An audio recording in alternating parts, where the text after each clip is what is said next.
Welcome again to Engineers Newsletter Live.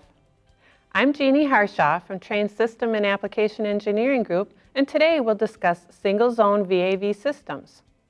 This course is approved by the U.S. Green Building Council for 1.5 Green Building Certification Institute continuing education hours toward the LEED Credential Maintenance Program. After attending today's program, LEED professionals should submit their hours to GBCI.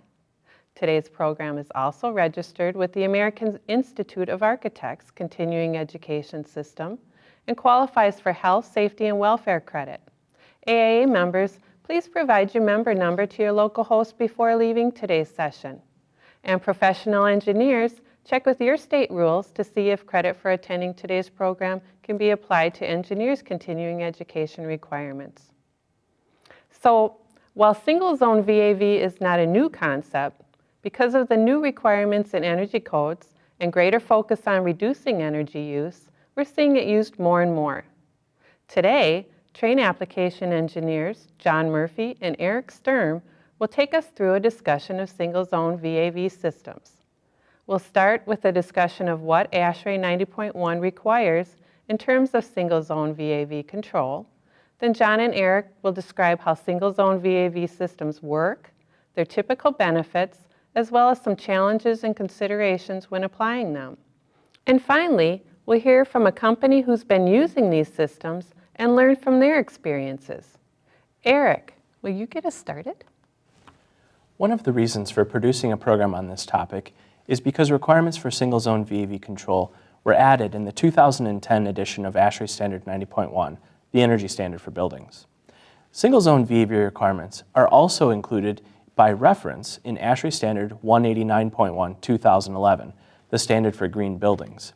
And this is especially significant because the U.S. Department of Energy has mandated that states must update their commercial building code to meet or exceed Standard 90.1 2010 by October 18, 2013.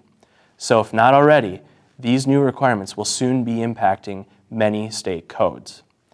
Before we look at the actual wording of the 90.1 standard, I think it's important to point out that the requirements for single-zone VAV control are included in the mandatory provisions of Section 6.4. This means that you must comply with these requirements, whether you choose to follow the prescriptive path in Section 6.5 or the energy cost budget in Section 11. In addition, if the project qualifies to use the simplified approach described in Section 6.3, the same requirement for single-zone VAV control applies. Now, let's look at the requirement from Standard 90.1. This section contains two parts. The first part, addressing systems that use chilled water for cooling, and the second part, which we'll look at next, addresses systems that use direct expansion. Part A addresses air handling units and fan coils with chilled water cooling. The standard requires variable airflow controls if the supply fan is 5 horsepower or larger. For systems in this size range, the supply fan must be controlled by either a 2-speed motor or a variable speed drive. The standard does not require fully variable airflow, as might be achieved with a VFD. 2-speed fan control would be sufficient to meet variable airflow requirements, and the accompanying user's manual clarifies that ECM motors can be used too. The supply fan controls must be able to reduce airflow to at least 1/2 of the airflow delivered at full speed, or down to the volume of outdoor air required to meet ASHRAE Standard 62.1, if that's larger than the 50% threshold. This is meant to prevent the system from underventilating. The Standard 90.1 User's Manual provides further clarification. It states that the term cooling demand refers to the zone-sensible cooling load. So when the zone-sensible cooling load decreases to 50% of the design load, the supply fan controls must have reduced airflow to at least 1/2 of the design airflow. John will dig into this control sequence in a little bit, but first, let's look at the second part of this section. Part B addresses systems that use direct expansion for cooling. For equipment with DX cooling, the standard requires variable airflow controls if cooling capacity is 110,000 BTUs or larger. This equates to just over 9 tons. Note that in an effort to make this simpler to enforce, the size threshold is based on the capacity at the ASHRAE Standard rating conditions, not actual capacity at the given application. Standard rating conditions can be found within the established test procedure for specific equipment. As for chilled water equipment, the standard allows DX equipment to use either a 2-speed motor or a variable speed drive on the supply fan. However, the turn-down threshold is less stringent. For DX equipment operating at cooling demands less than or equal to 50%, the supply fan controls need to be able to reduce airflow to 2/3 or less of the full speed airflow. And again, a higher part load is allowed if needed to meet ASHRAE Standard 62. Standard 90.1 is the basis for many states and the International Energy Conservation Code. California has adopted its own energy code. The California Building Standard, also known as Title 24 of the California Code of Regulations, governs construction of new buildings and requires compliance with the California Energy Code. The single-zone VAV requirements, made effective January 1st, 2012, are similar to those presented in ASHRAE Standard 90.1. Section 144L requires single-zone VAV control within the prescriptive requirements. The section states that all unitary and air handling units which serve a single zone with an ASHRAE-rated cooling capacity of at least 110,000 BTU must be served by variable volume supply fan controlled by either a variable speed drive or a 2-speed motor. At low cooling demand, the supply fan motor must reduce speed to a minimum of 2/3 of design speed. Delivery of ventilation air must be maintained based upon the requirements of Section 121. It's interesting to note that other motor speed reducing technologies are permitted, but must be demonstrated to use less energy to the executive director. So single-zone VAV fan control is required, or will likely be soon required by most energy codes. But what is a single-zone VAV system? Eric's going to answer that question, and then we'll dig into how it is controlled. Eric? Put simply, single-zone VAV is any airside system that delivers conditioned air to a single zone with a variable volume supply fan. These may be either 2-speed fans, variable speed drives, ECM motors, or other means to adjust supply airflow when operational conditions change. Single-zone VAV systems can include fan coils, water source heat pumps, rooftop air conditioners, or even air handlers. Single-zone VAV control can really be applied to a wide range of equipment. The traditional constant volume system is designed to serve one zone. Let's have a look at a diagram of this system. This system uses a constant volume supply fan and variable temperature cooling coil. The thermostat compares the zone temperature to a program set point. As needed, the cooling or heating coils are used to condition the supply airstream based upon the signal from the thermostat when the zone temperature deviates from set point. To maintain zone temperature at set point, the cooling coil or heating coil capacity is modulated when the fan operates at constant speed to provide conditioned air to the space.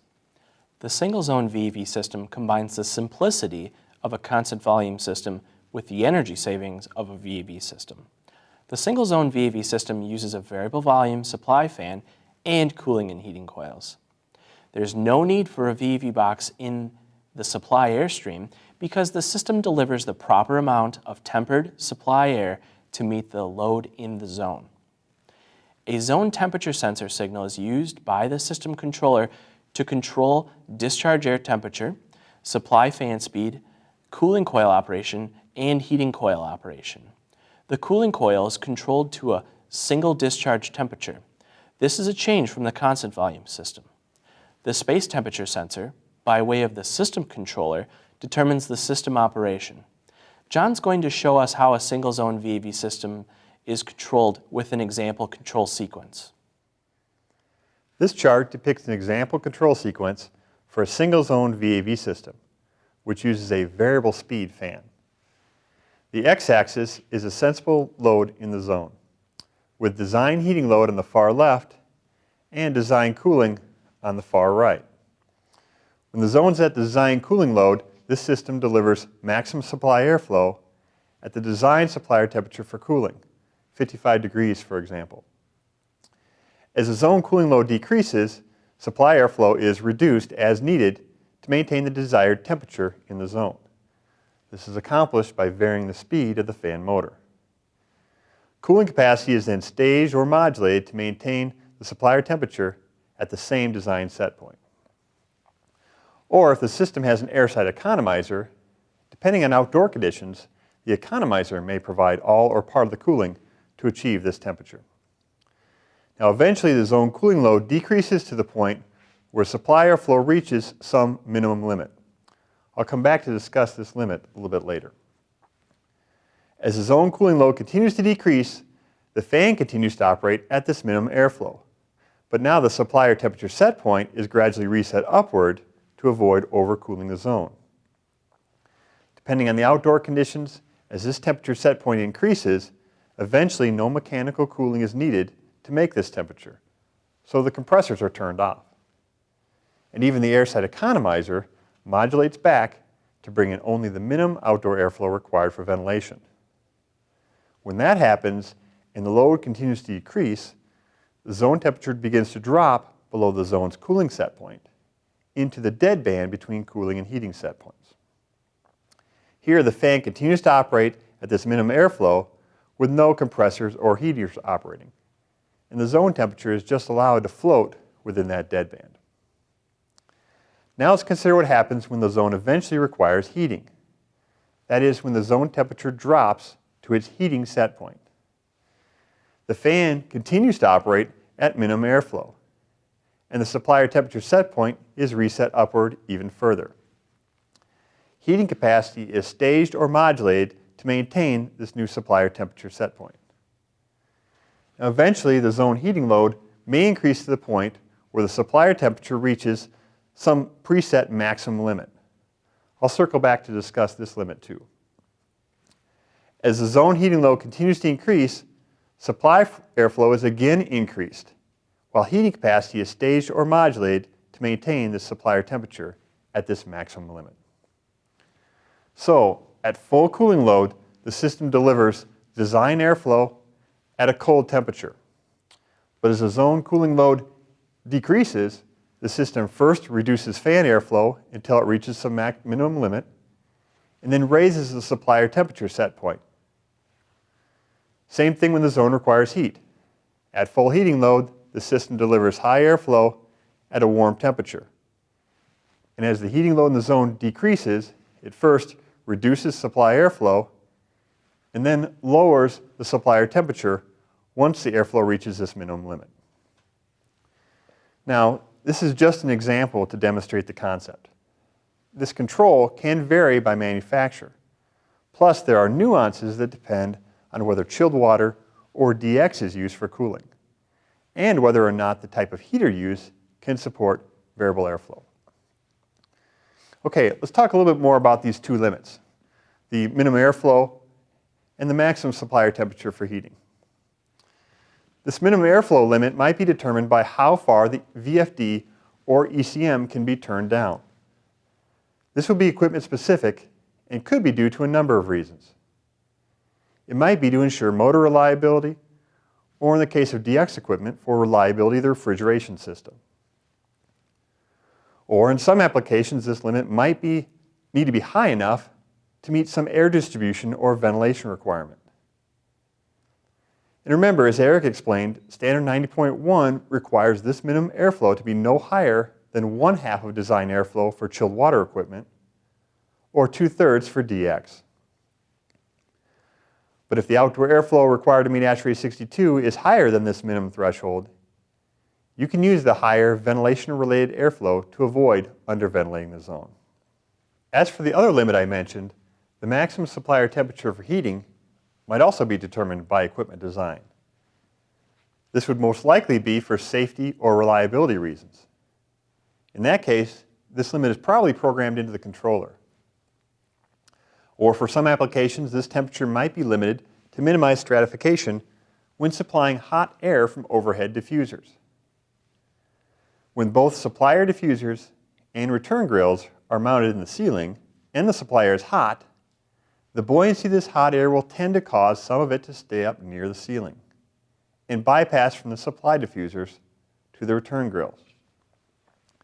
This can cause comfort problems, and as we discussed during our last E&L program in ASHRAE Standard 62, this bypass air impacts ventilation performance and requires bringing in more outdoor air through the system intake. One way to avoid or limit this effect is to deliver the air at a not so hot temperature during heating. In this case, the maximum supply air temperature for heating might be set to 15 degrees above the zone set point. One additional comment. Controlling this type of maximum limit requires a discharge air temperature sensor be included in the equipment. Now, for some type of equipment, the type of heater available may not be able to accommodate variable airflow. In that case, the control sequence may vary airflow during cooling, but then increase to some constant airflow whenever the heater is activated. That is, if the zone temperature drops below its heating set point, the fan ramps up to full speed, and the heater is cycled or staged to warm up the zone. Once the zone temperature is raised back up to that dead band between heating and cooling set points, the heater turns off and the fan again backs down to minimum speed. In addition, as Eric mentioned, Standard 90.1 states that the supply fan can use either a variable speed or a two-speed motor. The most common implementation of a two-speed motor is probably a DX unit that has either two compressors or one two-stage compressor. This allows the equipment to be used with a conventional thermostat with Cool 1, Cool 2 control. This chart depicts an example control sequence when using a two-speed fan. Again, this can vary by manufacturer and product design, so this is just an example. When the thermostat calls for both stages of cooling, the supply fan operates at high speed with both compressors on. When only one stage of cooling is needed, the fan turns down to low speed with only one compressor operating. Then when the thermostat calls for no cooling, the fan continues to operate at this low speed, but both compressors are shut off. So basically, fan speed follows the compressors as they're turned on and off. If both compressors are on, the fan's at high speed. If only one compressor is on, or if they're both off, it's at low speed. Finally, if the thermostat calls for heat, the fan operates at high speed and the heater turns on. When the zone warms up, the thermostat shuts off the heater and the fan returns to operate at this low speed. Now, like with variable speed fan control, the minimum airflow at the low fan speed might be determined by equipment design for safety or reliability reasons. And again, Standard 90.1 requires this minimum airflow to be no higher than 2/3 of design airflow for DX equipment, or 1/2 of design airflow if it's chilled water. So that's how these systems operate. Next, Eric's going to discuss some of the applications where these systems are typically used. Single-zone VAV is not a new concept, but due to the aforementioned requirements in energy codes and an overall heightened attention to reducing energy use, we're seeing it used more and more. Traditionally, single-zone VAV has been used for larger, densely occupied zones that have variable cooling loads. Common examples include gymnasiums, cafeterias, lecture halls, auditoriums, or large meeting rooms, churches, and arenas. However, because of increased focus on reducing energy, we're also starting to see these systems used more in K-12 classrooms, retail stores, dormitories, and even offices. Since single-zone VAV was traditionally used in those larger type zones, it's been available primarily in large air handling units and large package rooftop equipment. This type of equipment has been available for years with variable speed fans and cooling and heating that can be staged or modulated to control discharge air temperature. However, as single-zone VAV has become more popular for the smaller zones found in schools, stores, and offices, we're starting to see this functionality offered in smaller equipment. Equipment like small package rooftops and DX splits, fan coils, and classroom unit ventilators, and even water source heat pumps, which we discussed on our E&L program last summer. Another aspect of air system control involves ensuring proper zone ventilation at all operating conditions. With a constant speed fan, ensuring proper ventilation is done by setting the position of the outdoor air damper during startup and balancing, kind of a set it and forget it approach. But more and more, single zone VAV is being used instead of traditional constant volume systems. With a variable speed fan, designers can no longer simply set it and forget it. John's going to explain. To demonstrate, let's look at this diagram of a simple single zone VAV system. This accompanying chart depicts the static pressure as air moves through the various components of the system. Positive pressure above this dashed line and negative pressure below it. Now the supply fan must create a high enough pressure at its discharge to overcome the pressure losses associated with pushing the air through the supply ductwork and diffusers and into the zone. In addition, the fan must create a low enough pressure at its inlet to overcome pressure losses associated with drawing the air out of the zone and through the return air path, which might include a return grill, ceiling plenum, and maybe some ductwork. And then to draw the air through the return air damper, filters, and coils inside the air handler or rooftop unit. For this particular system, this mixing box is where outdoor air mixes with the recirculated air. Due to the pressure drop through the return air path, the static pressure in this mixing box is negative. That is, it's lower than the pressure outside the building. This causes outdoor air to be drawn into this mixing box. The return air damper is adjusted so that the pressure in this mixing box is low enough to ensure that the desired CFM of outdoor air enters through this outdoor air damper. Now let's see what happens as supply airflow decreases during part load operation.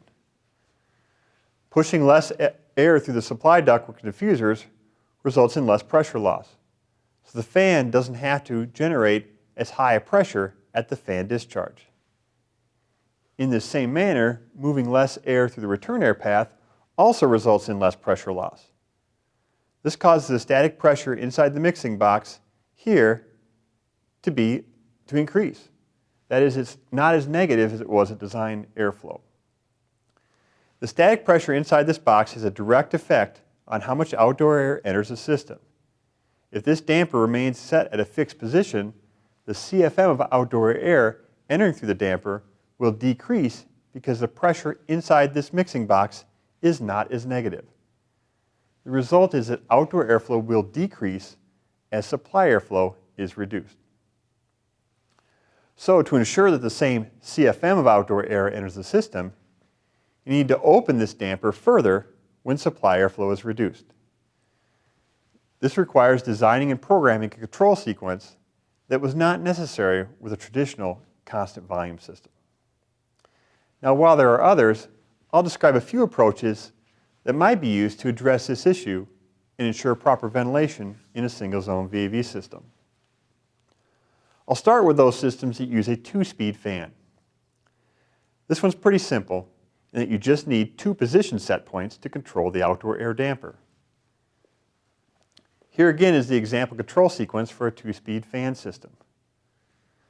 When the fan is operated at high speed, the outdoor air damper position is set to bring in the quantity of outdoor air required by code.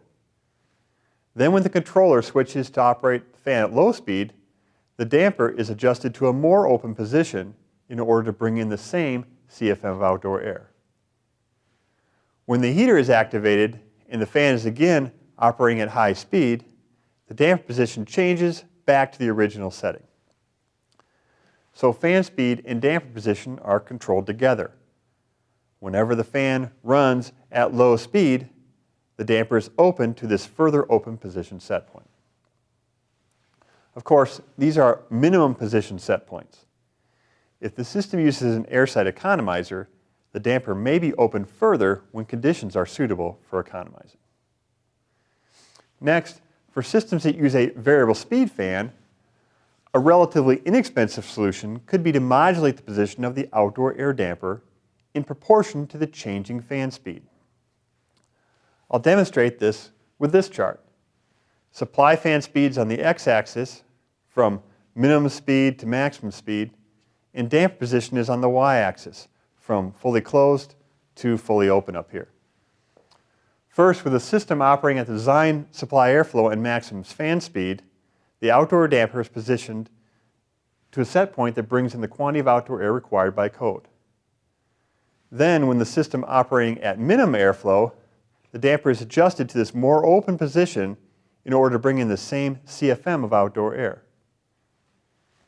During system operation, the controller modulates the position of this outdoor air damper in proportion to the change in supply airflow, which is determined from the signal sent to the variable speed drive on the fan.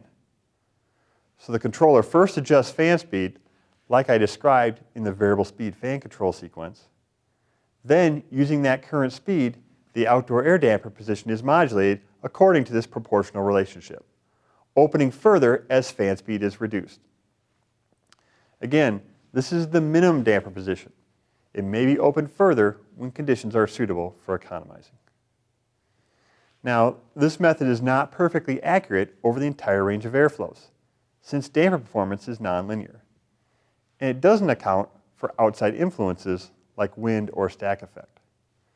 So it does result in some overventilation here in the middle of this range, but much less overventilation than if a fixed position damper was used. That's because Standard 62.1 requires that a system maintain the required minimum outdoor airflow under any load condition. And it clarifies that if a variable airflow system uses a fixed position outdoor air damper, you need to be sure that it complies at the minimum system airflow. This means you need to fix the damper position up here so that you bring in the minimum required outdoor airflow when the fan is operating at minimum speed. Of course, this results in overventilating at all these other fan speeds. So a proportional damper control strategy results in significantly less overventilation than fixing the damper position up here for worst case. Plus, it's relatively inexpensive, so it's used in a lot of smaller single-zone VAV applications. I mentioned that there is some inaccuracy since damper performance is nonlinear. One way to minimize this inaccuracy is to add a third damper position set point at some intermediate airflow. This ensures proper ventilation at this intermediate speed and minimizes any overventilation by shrinking the ranges between these set points. Another method for controlling ventilation could be to actually measure the outdoor airflow and control it directly. This is typically accomplished by using a flow measuring device in the outdoor airstream, such as an airflow measurement station or a flow measuring damper. This method is more accurate over the range of airflows and can respond to pressure fluctuations caused by wind or stack effect. This direct control reduces the energy use associated with overventilation and has the added benefit of providing a means to document the outdoor airflow brought into the system over time. However, outdoor airflow measurement does increase the cost of the system, so it's probably more likely to be used in larger systems. These three approaches make sense for a piece of equipment that has a mixing box and an outdoor air damper, such as a packaged rooftop, air handling unit, or a classroom unit ventilator. But what about fan coils or water source heat pumps? Many models of that type of equipment just have a single inlet opening, no mixing box or outdoor air damper. Ventilation is typically provided by a dedicated outdoor air system. In a lot of these applications, the dedicated outdoor system delivers the conditioned outdoor air to the inlet side of each local heat pump or fan coil. For a horizontal style unit, the air might be ducted to the discharge into the open plenum near the unit's intake. For a vertical style unit, it might be ducted to a closet where the unit is installed. In either case, the outdoor air mixes with recirculated air in the plenum or in the closet before being drawn in to the local heat pump or fan coil. Just like I described earlier, if this local unit has a 2-speed or a variable speed fan, the static pressure at the inlet is not as negative when fan speed is reduced. So again, outdoor airflow will decrease as supply airflow is reduced. An added challenge is that the outdoor air is delivered to this point by a separate fan, and the pressure in this ductwork is influenced by the changing operation of all the local fans served by this ventilation system. With this configuration, to ensure you get the required outdoor airflow, you should add a pressure-independent VAV box to the ventilation duct for each zone. Then as the fan speed changes, this damper modulates to maintain the same CFM of outdoor air regardless of fan speed. Now, a better choice would be to deliver the conditioned outdoor air directly to each zone. In this case, the local heat pump or fan coil conditions only recirculated air. Since outdoor air is not distributed through the local fan, that fan can operate with a 2-speed or a variable speed motor without impacting how much outdoor air is delivered. This direct-to-zone approach also affords the opportunity to deliver this outdoor air at a cold temperature, rather than reheated to neutral. This has several installed cost and energy-saving benefits. I discussed these benefits in detail during a 2012 E&L program on water source heat pump systems. It's listed in your bibliography if you want to learn more. So when a dedicated outdoor air system is used, consider delivering the conditioned outdoor air directly to each zone, rather than to the inlet of the fan coils or heat pumps. Because the supply fan speed changes, ensuring proper ventilation in a single-zone VAV system is probably more challenging than for a traditional constant volume system. So be sure to give it more consideration when designing the system and its control. These strategies John mentioned are a good start. Before leaving the subject of ventilation, single-zone VAV systems are often used for densely occupied zones with varying population. This typically makes them good candidates for using CO2-based demand control ventilation. Carbon dioxide is produced by the occupants and diluted by outdoor air. So the difference between indoor and outdoor CO2 levels can be used as an indicator of the outdoor airflow rate being delivered to the zone. With this approach, a sensor measures the concentration of CO2 in the zone. This concentration is used by the controller to reset the outdoor airflow as population changes. This saves energy by not overventilating the zone during periods of partial occupancy. However, while ASHRAE Standard 62 allows the use of demand control ventilation, it also includes a few requirements to make it work. For example, the controls cannot be allowed to reduce outdoor airflow any lower than the building component of the ventilation rate. This is defined by the CFM per square foot rate, or R sub A, that's listed in the standard for that type of zone. So while the CFM per person component can be varied, you cannot go any lower than the CFM per square foot component. Section 8 clarifies that this applies whenever that zone is expected to be occupied. That is, the standard is not requiring you to deliver this building component of the ventilation rate 24 hours a day, 7 days a week. Rather, it only requires it during the normally scheduled occupied period. So when implementing demand control ventilation, Standard 62 does not allow you to go below a certain CFM. The challenge is this: because this mixing box pressure varies as supply airflow changes, you need to make some provision to prevent outdoor airflow from dropping below this minimum CFM threshold. So even when using a CO2 sensor for demand control, it must be combined with either proportional control or a flow measuring outdoor air damper. Now, the Standard 62.1 User's Manual describes a proportional control sequence that can be used to implement demand control ventilation in a single zone system. To explain it, let's use an example 1,000 square foot lecture classroom with a peak population of 65 occupants and a CO2 generation rate that's typical for people doing light office work. The first step of the process is to calculate the outdoor airflow required at both peak population and with 0 people.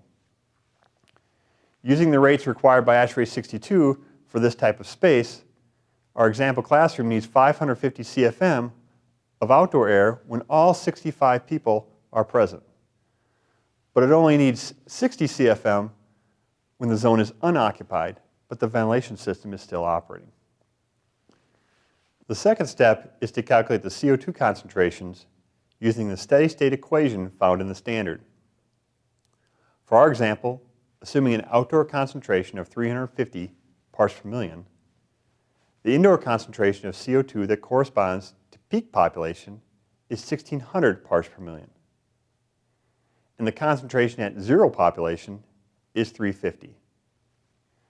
These values define the endpoints for a simple proportional control sequence. When the space CO2 concentration equals 1,600 parts per million or higher, the outdoor air damper modulates to bring in the design outdoor airflow of 550 CFM. When the concentration is 350 or less, the damper modulates to bring in 60 CFM, which is the building component of the ventilation rate. And when the CO2 concentration is between these two limits, the controller modulates the outdoor air damper proportionally between 60 and 550 CFM. Now, if the system has a flow measuring damper, it just controls to this new CFM set point. But if proportional damper control is being used, it takes a bit more engineering of the controller. Now that we've covered how single-zone VAV systems work, let's look at some of the benefits of using them. Compared to a constant volume system, typical benefits of single-zone VAV include lower energy use, improved dehumidification at part load, and less fan-generated noise at reduced speeds. Eric, can you address the energy savings? Sure. We now know that single-zone VAV systems are suitable for spaces that have varied cooling load profiles. These reduced cooling loads present opportunities for part load energy savings with respect to the supply fan, exhaust or relief fan, and compressors. As the cooling load decreases, the fan motor can reduce its speed and airflow. In addition to reduced electrical demand, the compressors respond by cycling, reducing speed, or any other unloading method. This also allows for additional energy savings compared to a traditional constant volume system. Validating potential energy savings with an energy modeling program, such as TRACE 700, can be considered. Simulating single-zone VAV systems within TRACE is quite simple. First, select the single-zone variable air volume system from the system type list in Create Systems. Next, you can configure economizer or heat recovery components on the options screen. Skipping forward to the temperature and humidity screen, you can specify coil discharge air temperatures or supply air temperatures at the diffuser. Heating supply air temperatures can also be input. Finally, on the fan screen, you can specify your system fans, including supply and exhaust. You're able to define the full load energy rates and fan efficiency information for each. Selecting the cooling equipment is also quite simple. Several reference single-zone VAV plants based upon existing products have been added to the standard library for convenience. On the configuration screen of Create Plants, you can create new cooling plants and assign a category of equipment to each. Further refinements for each cooling plant can be made on the Cooling Equipment tab of Create Plants. Here, you can input your heat rejection equipment, cooling capacity, and energy rate. To illustrate potential benefits of a single-zone VAV system, we used TRACE to run several simulations. We started with a small elementary school and focused on several spaces that would each be served by a single-zone VAV rooftop unit. To see variations related to climate, we selected 3 locations for simulation: Atlanta, Georgia, Minneapolis, Minnesota, and St. Louis, Missouri. Each simulation uses an ASHRAE Standard 90.1 2007 baseline model for comparison. We then changed the airside system to a single-zone VAV and made incremental changes. First, 2-speed fans were used, and finally, variable speed drives were used. We did not alter the envelope or internal loads. The only changes from alternative to alternative are within the airside systems. The simulated elementary school is a single-story building and suitable for rooftop units. We focused the analysis on 2 classrooms, the cafeteria, and the gymnasium. Internal load and population density information was selected using the Advanced Energy Design Guide for K-12 schools. Let's start looking at output data from the simulations. This analysis compares the HVAC energy expenditure only. The energy consumption is expressed as a percentage with the standard 90.1 model being a baseline. Each city is represented with a baseline model marked in blue. The yellow bars show the system energy usage for single-zone VAV systems with two-speed fans.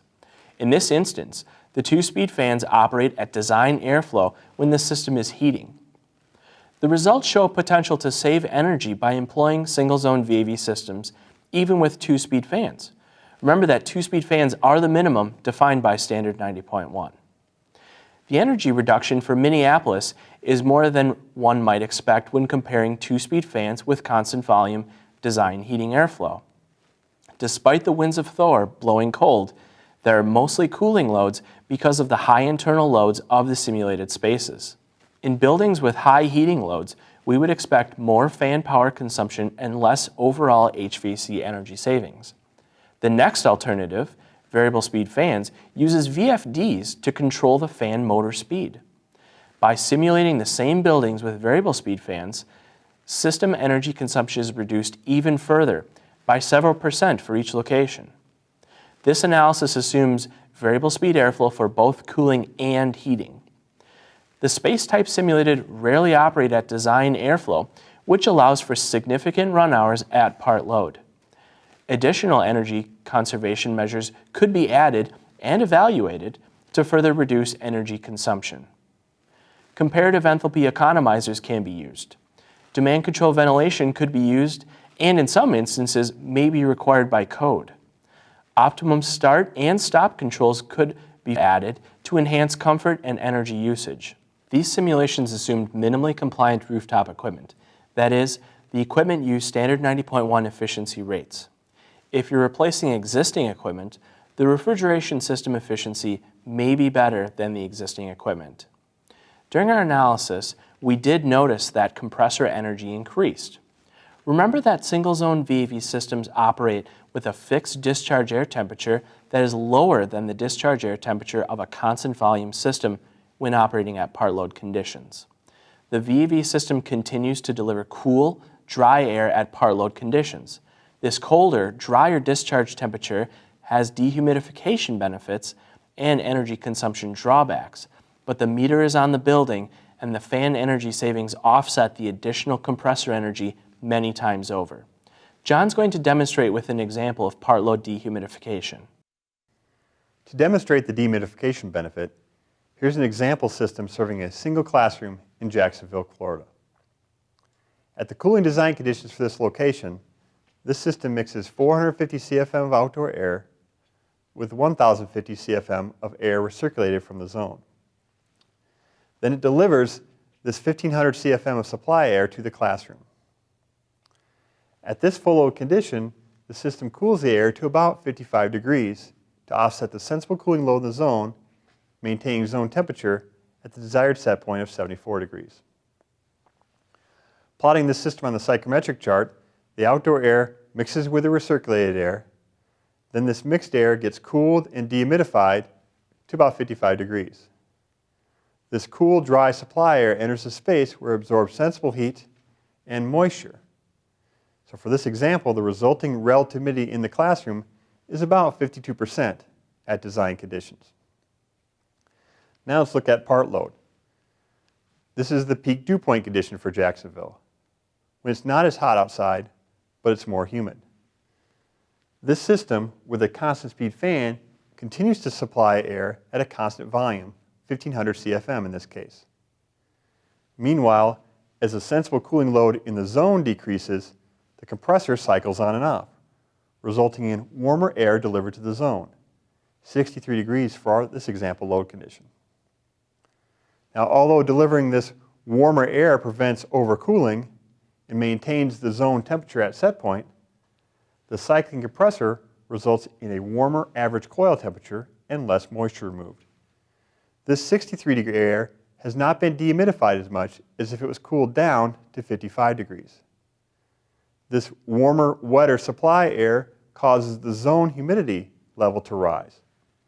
At this part load condition, the resulting relative humidity is 67% compared to 52% at full load. Now let's consider the same example, but using a system with a variable speed fan. When the sensible cooling load in the zone decreases, this system responds by first reducing airflow delivered to the zone while maintaining a constant supply air temperature. At this same part load condition, supply airflow is reduced from 1500 to 900 CFM, while still delivering the air at 55 degrees. Reducing the airflow allows the system to continue supplying the air at a cool temperature, which means it's also dry. The coil removes more moisture, improving dehumidification performance.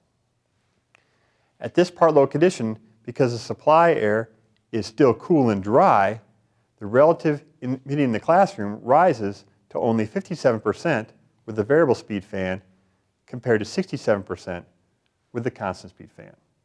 A pretty significant improvement. Now in this comparison, for the variable speed fan system, the load in the cooling coil is 4 tons and the fan moves 900 CFM. So achieving this lower humidity level requires a bit more compressor energy while benefiting from much lower fan energy. Here's another challenging condition, a mild rainy day. Now I'm not going to talk through this chart, but I did include it in your handouts. Similar results here. The variable speed fan results in much better dehumidification, 60% RH compared to 73% with a constant speed fan. Now another method for improving part load dehumidification could be to add hot gas reheat. In order to limit space humidity to 60%, a constant volume system will overcool the air to dehumidify it and then reheat it to prevent overcooling the zone. This requires more compressor energy along with more fan energy. For many applications, the variable speed fan may do a good enough job of limiting indoor humidity levels, so you may not need to equip the system with any other dehumidification enhancements like hot gas reheat.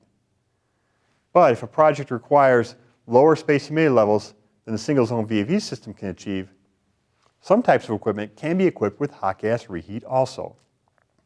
In that case, the variable speed fan will likely limit humidity most of the time, but the reheat can kick in if it's ever needed.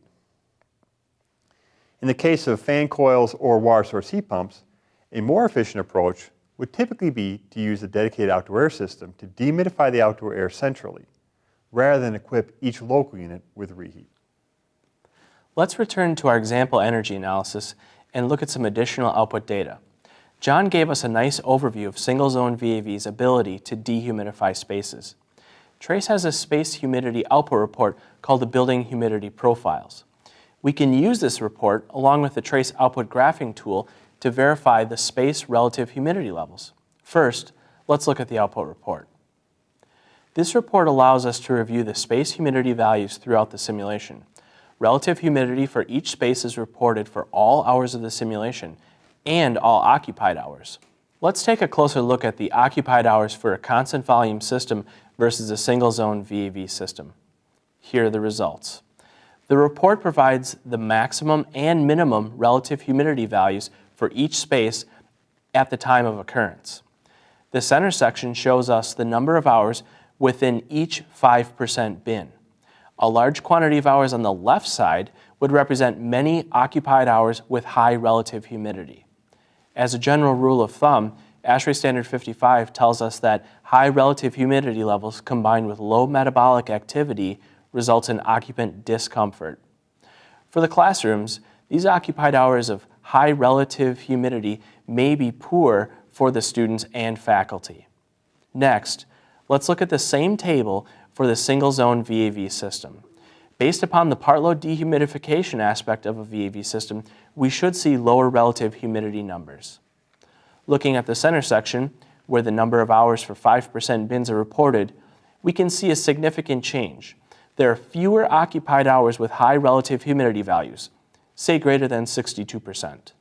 This should translate into a more comfortable space for the occupants and a reduced likelihood of microbial growth.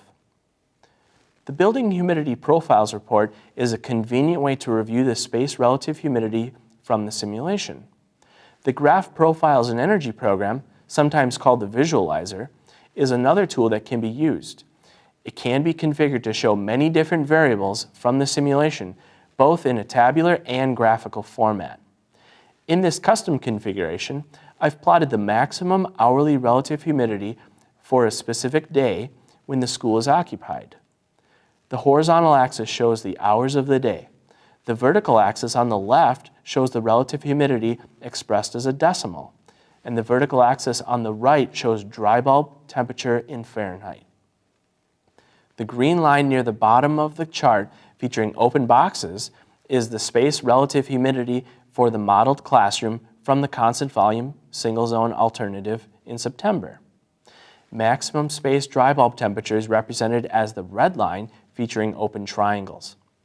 After the students arrive at hour 7, the space relative humidity peaks and fluctuates throughout the occupied period. Space temperature falls from the unoccupied set point to the occupied set point, 75 degrees Fahrenheit, once occupancy begins. Next, let's look at the same chart for a single zone VAV system. With this system, the relative humidity does spike as occupancy begins in the morning, but the peak never reaches the same level of the constant volume system for the same classroom. For this system, the relative humidity remains lower than the constant volume system. The data can be copied and pasted or exported to your favorite spreadsheet tool.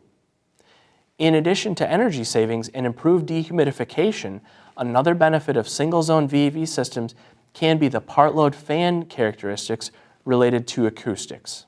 Air distribution equipment, including fans, ductwork, and diffusers, have a significant impact on background sound within conditioned spaces. Most sound generated by a fan results from high-velocity air passing through the fan wheel and housing. As the fan motor speed decreases, the sound level will decrease as well. This analysis shows a sample airfoil fan.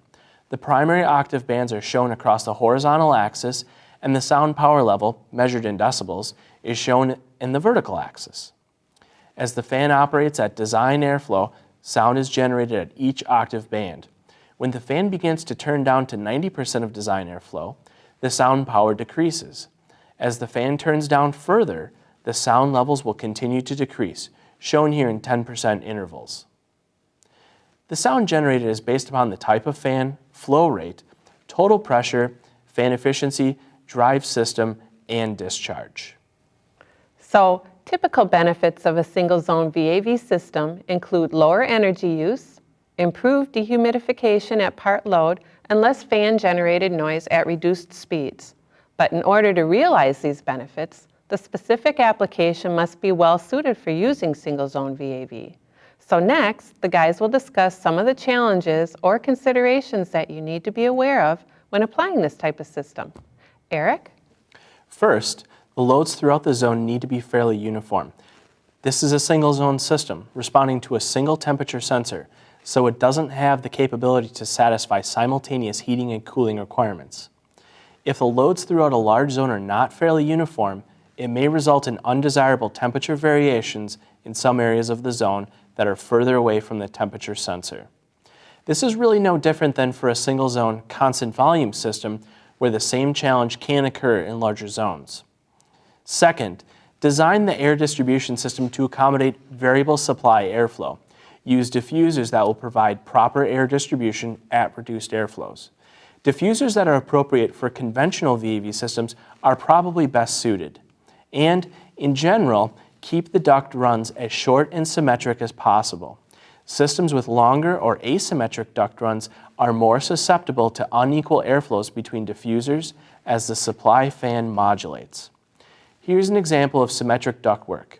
The path from the supply fan to each of the 4 diffusers is about the same, so pressure losses of the 4 paths are about equal. This is good practice for any air system. In contrast, here's an example of asymmetric ductwork.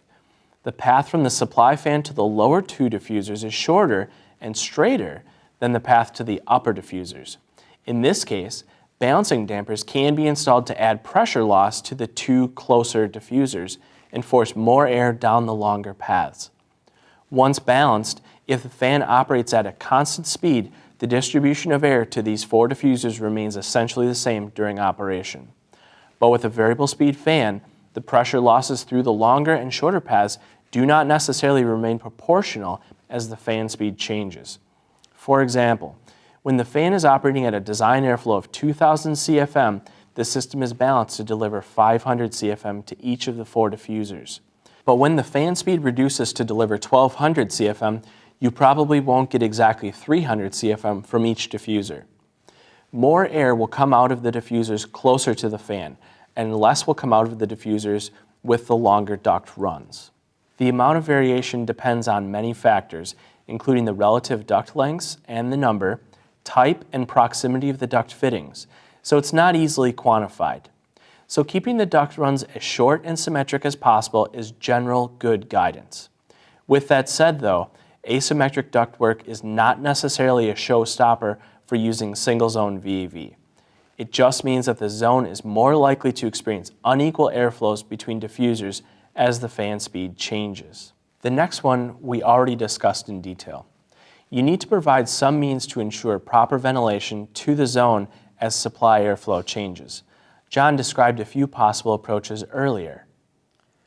For some types of equipment, two-position or proportional damper control might be used.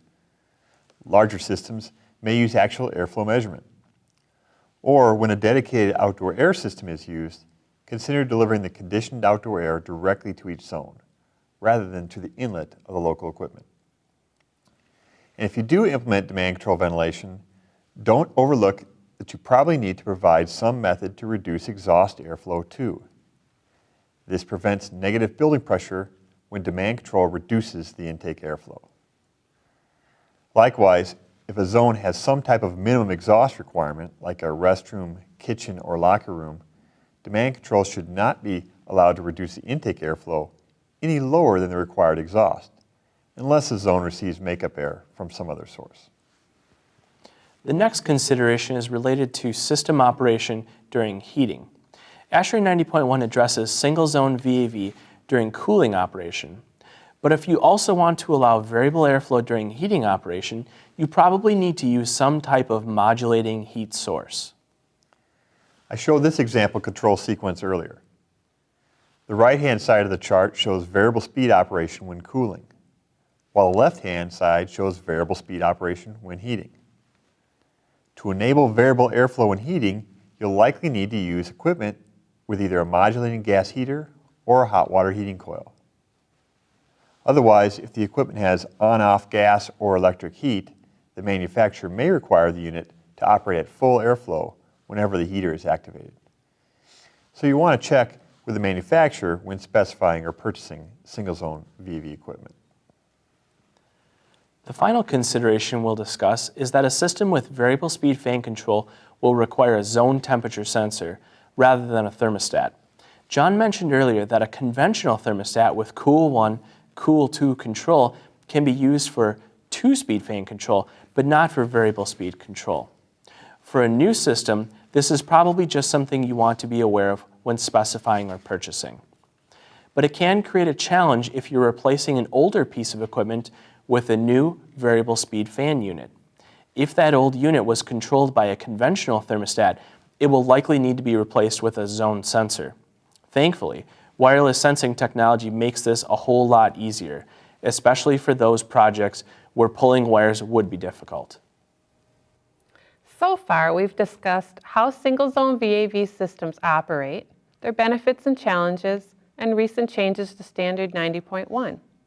One potential energy-saving opportunity in existing buildings could be to replace existing single-zone constant volume units with either two-speed or variable speed units.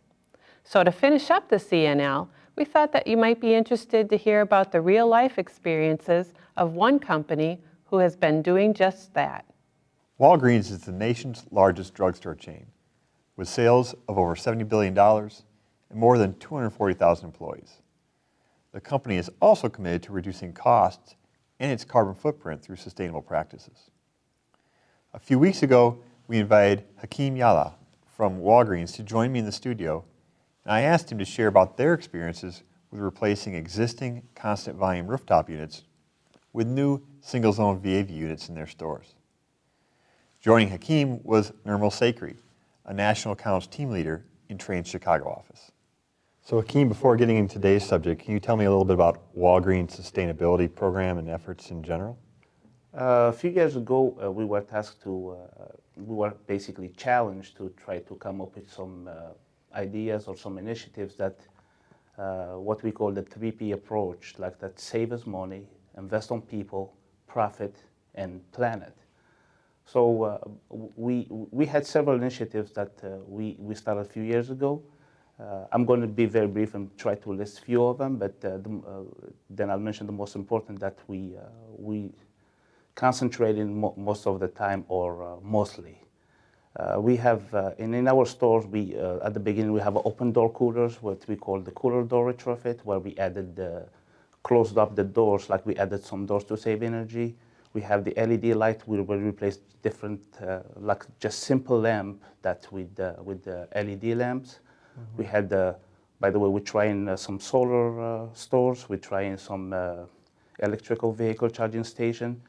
And one of the most important initiatives that this is I think the third year that we're doing, basically we replaced almost 1,400 locations so far. We did it at the rate of about 500 locations a year, is the rooftop unit replacement. And I remember in 2010 when we were tasked to start the initiatives, we were preparing a business case to get the approval for the funds. It was very challenging. So one of the, well, my partner in France, Nirmal, he has been a huge help into making it happen, through the details, go through what kind of unit we replace, what kind of unit we have, and what are the criteria to qualify a store for replacement. Mm-hmm. And I think he can go through more details from Trane side, what you guys contributed on that. Yeah, John, we started the program in 2010. The challenge by Walgreens to all of their partners, be it HVAC or, to Akeem's point, cooler doors or whatever it might be, has been to make sure that the best product is getting in place as quickly as possible. Walgreens took a look at the footprint they have from about 2008 till about 2010. Analyses were done to look at what a return on investment would be if Walgreens invested capital into the existing footprint. Mm-hmm. And in 2010 is the first year that Walgreens went forward with it. And the return that they saw was, they were happy with it. And it pushed the program forward from 2010 all the way through this year, as Akeem said. Okay. So I understand part of that has been, kind of tying into today's topic, has been to replace constant volume rooftop units. I think it was 2-speed fan units you talked to me about. Can you tell me more about that application? I assume it's in stores, which most of us are probably familiar with. Is that the building type and the age of equipment that you're replacing? We were refining our criteria as we gone along with learning the process and becoming basically the leader on the retail business on this. Mm-hmm. What we did in the beginning, we just went to the age, because first of all, it's not just energy. We went to the proactive approach. For example, and you guys are familiar, if you have an emergency, you have a breakdown, you're going to have a contractor come in and install the units, try to mobilize the site. It's costly. Mm-hmm. So what we went to the proactive approach, replacing before failure. So okay. it kills the downtime. The downtime, basically we eliminate the downtime. We reduce the maintenance cost, and you have a brand new unit. Okay. So at the beginning, the criteria, we said, okay, every store that is 13 years or older, just to start somewhere, 30 years or older, we're going to put it on the list, and we're going to go through different areas and concentrate on the highest energy cost, the highest utility rebates. And our engineering team, working with Nirmal, basically, he came up with the idea. He said, hey guys, most of the stores are over-designed because the tonnage was much higher, so which means increase the running time. And what we did, we tried to review the design and the load, the CFM, and by the way, our retail business is about 14,000 square foot in average. Mm-hmm. So we found out that we can reduce an average about 5 tons per store. That's a huge saving, in addition to energy efficient unit, in addition to a brand new unit that you're going to balance very well. Mm-hmm. And the saving was amazing. Okay. So currently I understand you're using units with 2-speed fan control. Any looking at the variable speed or the single zone VAV kind of concept? Have you been considering that at all too? In 2010, to Akeem's point, the idea and the focus was, as you said, it's starting somewhere, right? Mm-hmm. So before that, Walgreens' focus was really making sure that they were expanding their footprint. In 2010, they got to a point of saying, okay, we've got this, 7,500, 7,600 sites across the country, including Puerto Rico. It's probably a good idea for us to look back and invest some money back into our existing footprint versus making sure that we're expanding at the rate that we have been. So 2010 was that 13-year-old kind of benchmark that Walgreens looked at and said, stores that are older than that or equipment that's older than that, let's make sure we look at those stores first. In 2011, it jumped to more of a focus in saying, okay, we have a dollar figure that we're looking to invest into our footprint with respect to HVAC. What is going to give us the greatest return? And so we looked and said, okay, we've got a number of different aspects that are involved with this. We have age of equipment. We have, I guess you could call it the grade of the equipment as well. Yes. Right? So how is functioning, how many issues they've had over the course of the years. And Walgreens done a very good job of keeping track of that equipment as they were self-servicing up till about a year and a half ago or so. So from there, other ideas or facets were put in place. The addition of the utility rebates and where the opportunities existed there. There's a potential right now that they're looking at currently for 2013 is, can EPACT actually play a part or provide benefit to Walgreens? Sure. And then from there, to Akeem's point, putting in high efficiency equipment, that was the baseline. Walgreens has always put in high efficiency equipment. Now what can they look at to say, okay, we've got a variable store. We can't look at our store and say that it's going to be 0 tons or 45 tons. We have people coming in all the time. So they took measurements of when their highest traffic rates are within the year, or within the day, I should say, and within the year. And then they decided that having variable capability units on their stores is probably going to be a better return for them, because while you have that existing footprint reduced 5 tons, they're going to they take it from 40 tons, let's say, down to 35, 36 tons, something like that on average.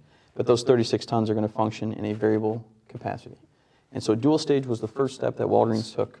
It said, this makes the most sense for us. We can see for the larger units, those larger units are not always running full bore. Yeah. So it's going to make more sense for us to look and say, let's provide that variable capability, see the returns on that. And then do you remember what you guys have seen energy return-wise with the dual stage units roundabout? The numbers vary. For example, the highest was in Puerto Rico because we paid there 25 kilowatt hours, 25 cents kilowatt hour. Oh, wow. Then the second highest was the return because of cooling time that was running in Florida. And this is where we concentrated most of the stores. Okay.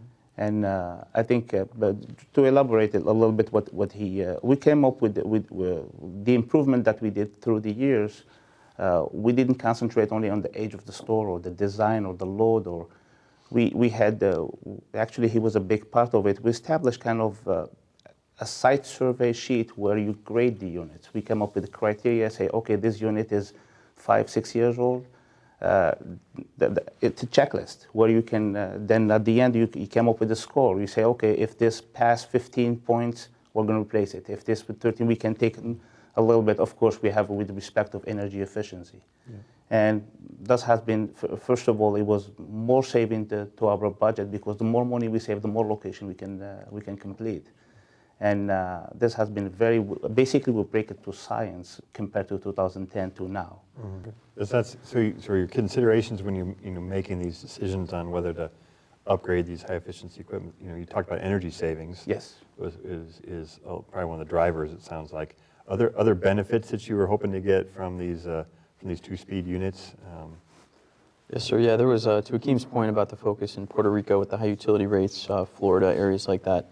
Walgreens has been seeing for years a lot of issues with humidity control. They have put in place hot gas reheat in the past. They looked and said it's probably better for us from a direct perspective to lower that airflow and take advantage of that dual stage motor and not have to necessarily utilize hot gas reheat. So Florida was the biggest area, I think, that we saw the greatest return with respect to direct humidity control. And the associated savings that Walgreens is looking at was, on average, from a predicted perspective, we rounded about somewhere between 20 and 30% was the expectation. And I want to say it lined up pretty close to that as far as what they saw. It was basically, I didn't forget, I'm sorry, to answer his question when he asked me, it's about 35 to 37%. 35% savings on average on the stores by upgrading as well. That's pretty good. Yeah, it was, and it was the results were so good that we were requested because of the % of depreciation with the economical incentives that we had 100%, this year is 50%. In order to take advantage of the saving, we were requested to, if we can do by the end of calendar year, because Walgreens fiscal year is August 31st, by the end of the calendar, if we can put on the list like about 1,000 locations this year. Oh, wow, okay. That's going to make you feel pretty good. Hopefully, yeah. Interesting from the others. In terms of the other aspects of it, like I'm assuming when you went into this business case, you took into account the costs. What's it going to take to actually replace these units?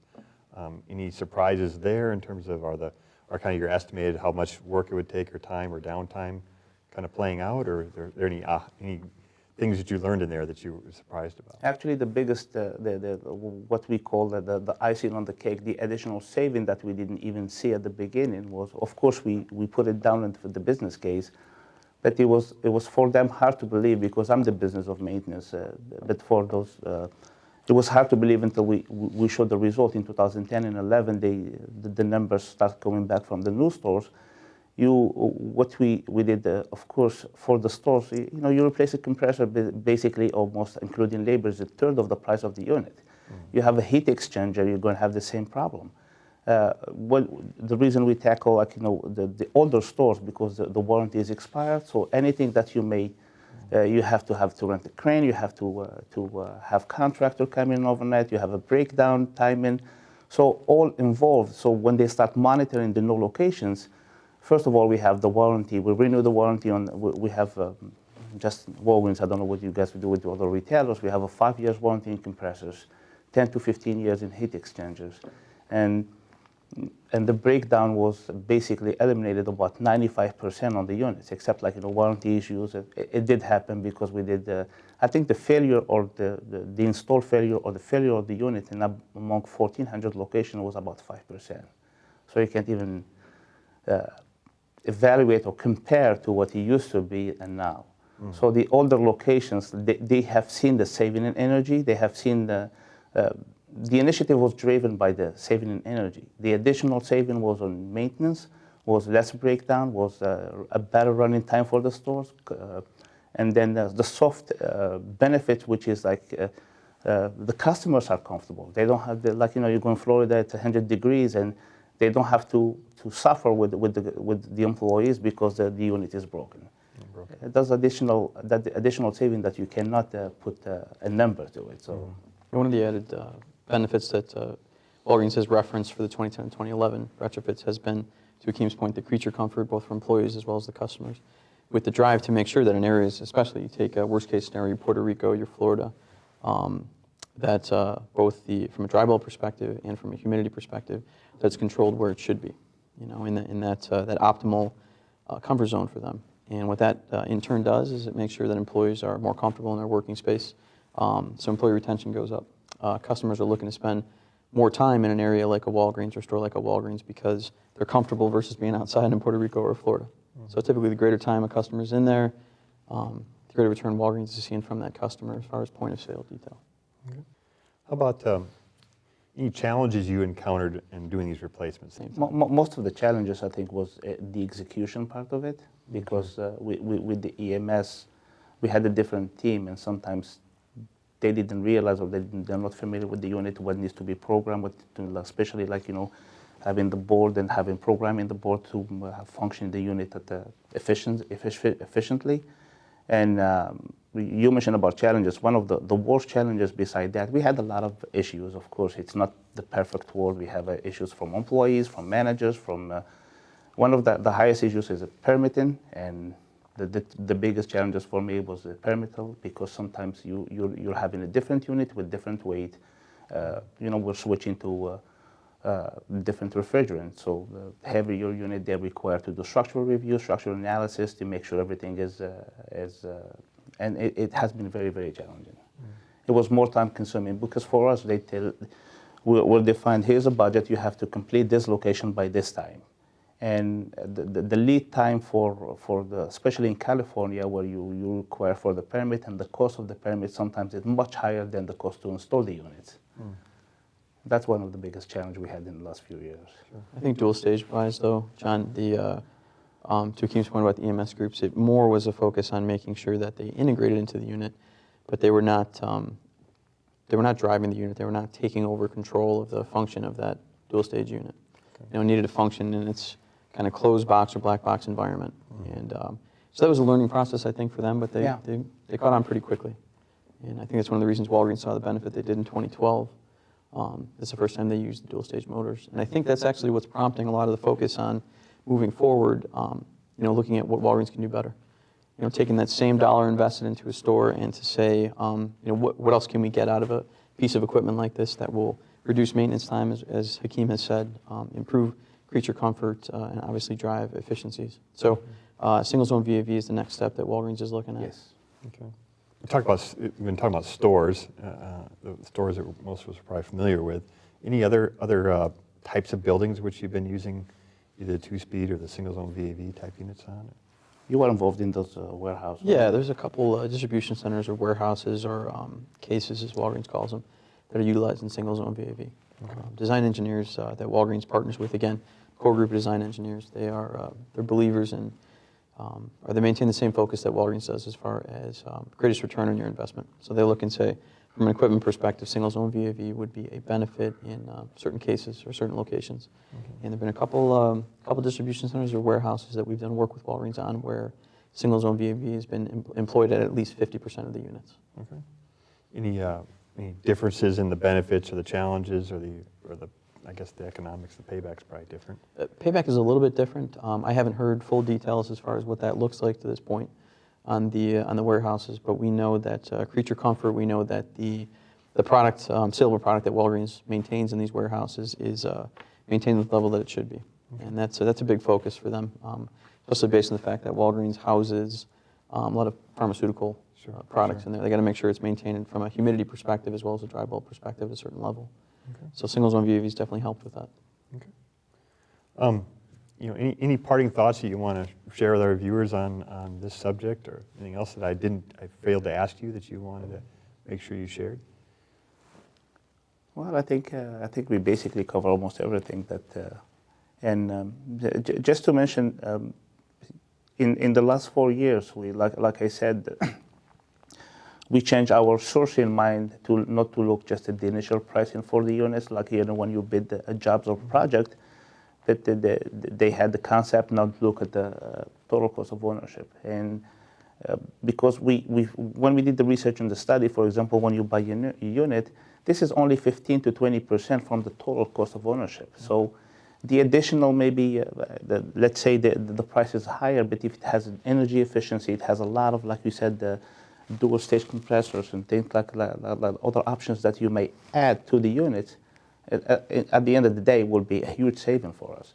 Well, thank you for your time today. Thanks for coming in and sharing this. I hope I'm sure it's going to be of benefit and interest to our viewers. So thank you for having us. Not a problem, John. Thank you, sir.